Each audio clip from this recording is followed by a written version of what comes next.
It's back to work here for Matt Rhule and the Huskers as they get ready for Michigan State. Hi, Sean Callahan with HuskerOnline, and we caught up with the head coach here as he gave some early thoughts on the Spartans. Obviously excited for this week. Proud of the guys with the win last week. Things we want to do this week to improve upon. Excited for the game. Excited for the chance to play against Michigan State. On a personal note, excited to coach against Coach Barnett. He's one of the good men in football for many, many years. Kind of young guys like me look up to.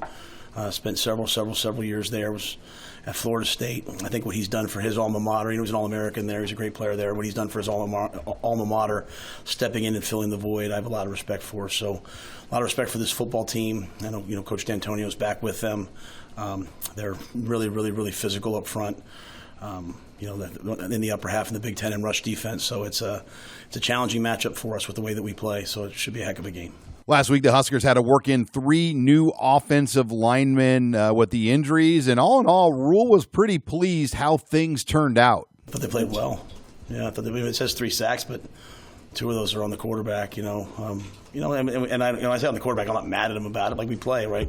But they're not getting run by, and even the one on the first drive was just a delayed. They took the end off. They delayed. I mean, that was none of those were really a guy getting beat. So I thought the offensive line hung in there and played well. I love the way Justin plays, the energy he plays with. I love, I love the way Henry came in the game ready to go. So I thought the offensive line, thought Teddy played well. I thought the offensive line battled and was a bright spot for us in that game. One notable injury thing to keep track on this week is the status of safety Omar Brown, who left the game with a head injury.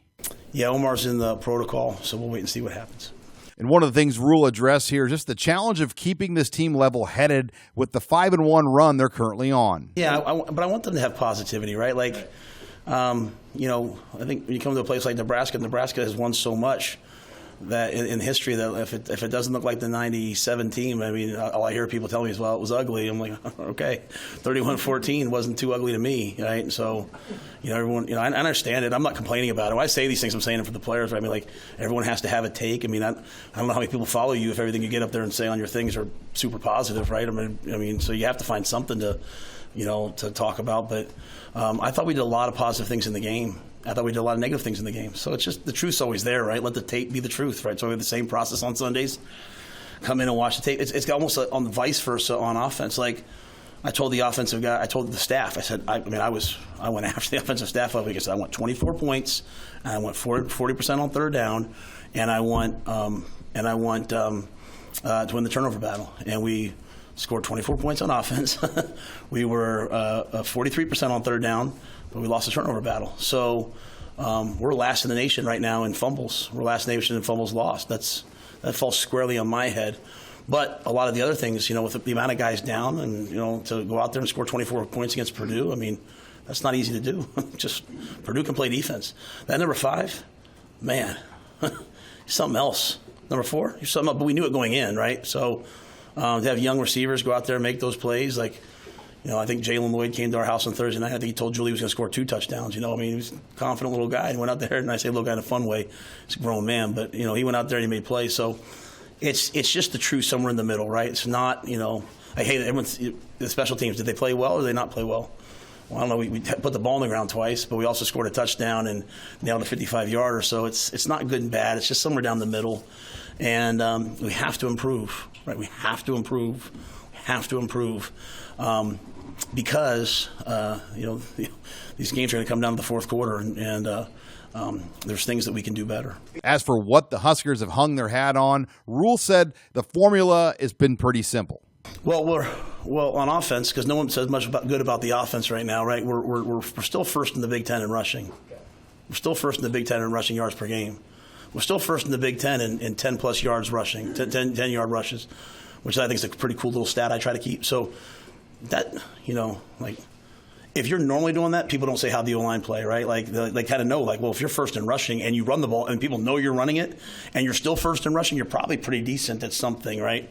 I asked the offense to get to in the 40s on third down. They did it, right? So, I think there's kind of those things. So anytime you're first in rush offense and you're first in rush defense, what people say ugly, I think is tough. Does that make sense? Like, whereas people might say, hey, you guys are winning ugly, and trust me, I do know it's ugly. So I'm not saying that. I'm as upset as anything. But the flip side of it is I just think we're kind of a tough team. I kind of like our guys. I think we're kind of a gritty, tough team. And I kind of like running the ball and stopping the run. I kind of think that's pretty cool. You know what I mean? So I think it's a testament to that. I think it's a testament to winning the time of possession. I think it's a testament to playing well on special teams and you block a punt 1 week, you block a field goal 1 week, you score on special teams 1 week. I think it's kind of a testament to that. And what's unique, too, is that we're third, and this could be wrong, so if it's wrong, don't say I lied, just say I was wrong. But I believe we're third in yards per completion in the Big Ten at 12.6, which would usually say, hey, you know what, you should probably throw it a little bit more. And you know what? You're up 21-0 in that game, and we're controlling the game. I'm kind of like, hey, let's just put these guys away. Got too late. We got to some of the inside zone slices that won the game at the end. Great job by Donnie saying, hey, I got the play. And flipped it to the field. Sack called it, and Emmett split it. Probably, if I could go back, we could have got to that earlier. But I think it's just a testament to, like, hey, we're a physical, tough team. You got to want to play us. But we will always have trouble with other tough teams. Michigan State's a tough team. So that's why I think this will be a battle. And I think it'll be a real battle. We saw quarterback Heinrich Haarberg take a number of shots in that game Saturday. How's he holding up? I don't think he felt real good. Yeah, I mean, I love the guy. I love the competitor, right?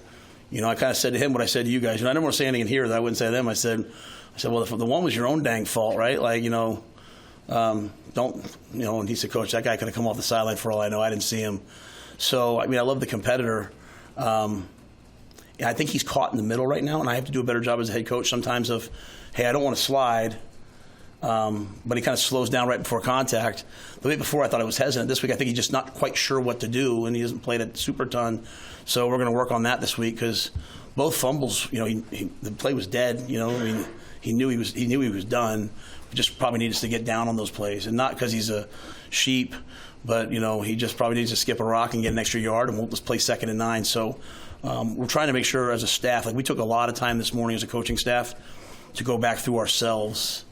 And hey, what are the things that are happening, and how do we fix those, right? But he's a little bit beat up. But you know what? He's the quarterback in Nebraska. And when you look at the Big Ten right now, all these teams are pretty similar. They all have offenses that struggle somewhat and really good defenses. Rhule, address why that is. I don't think people understand or value. Maybe we do here, but across the country, the impact of the weather in some of these games and the winds, like.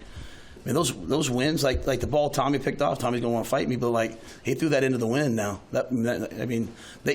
They got behind us a couple of times. They threw another ball. They got behind Giff and cover two. Giff's a middle run through the two cover two safeties jumped 12-yard route. Same thing happened against Michigan, right? On a nice clear 98-degree day, and my man throws a touchdown we catch on our helmet. Same thing happened. Giff makes a heck of a play to bat the ball away, right?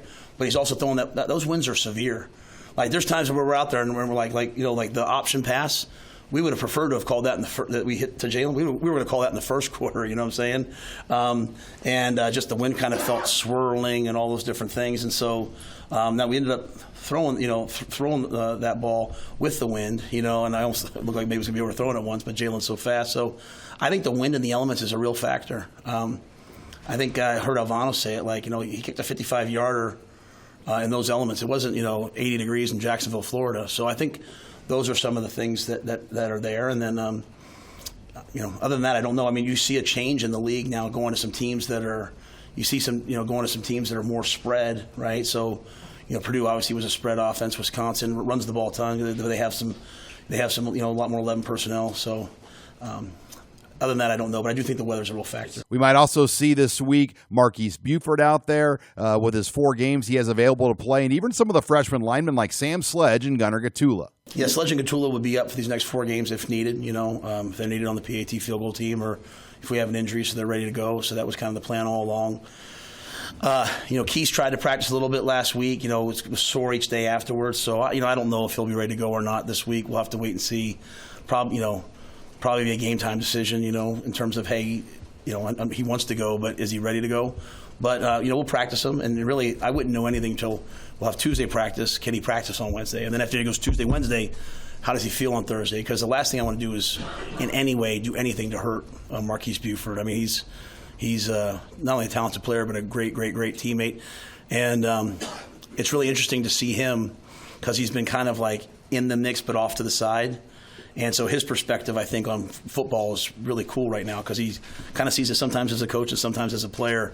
So I'd love to get him back out there, but I don't know that he'll be ready this week. I'm not sure.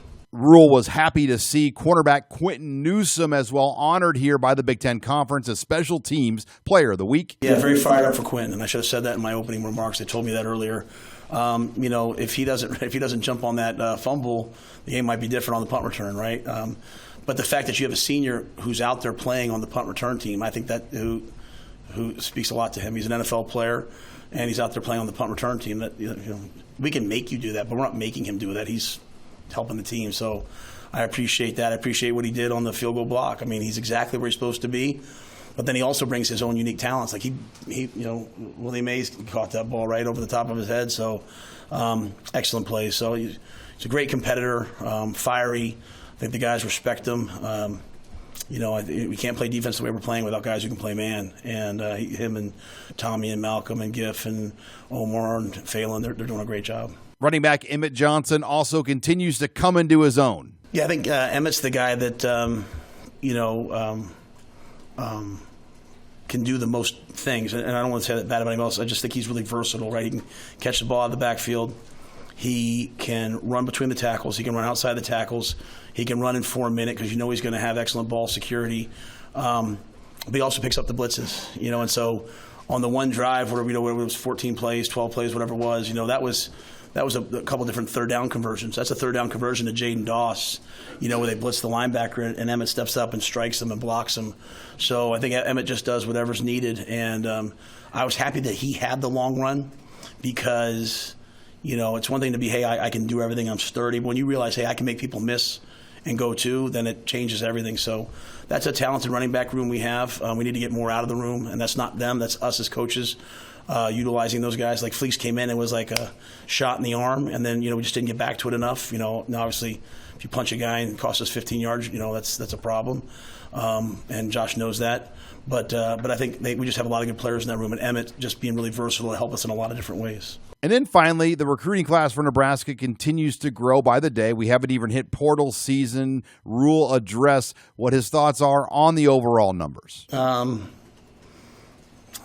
think every year is different. I think, like I said, this is a unique time still with the COVID year still out there and different challenges.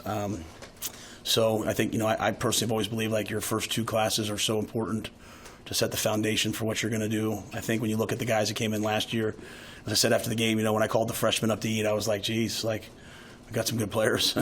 And we got a bunch of other guys that people haven't even seen yet, so just didn't want to pass up on some of these guys that I think are good players. So, we have a good staff led by Sean Padden and Vince Ginta, and those guys they manage it. So I just think it's different each year, and we'll have to do our best to manage just kind of what the following classes look like.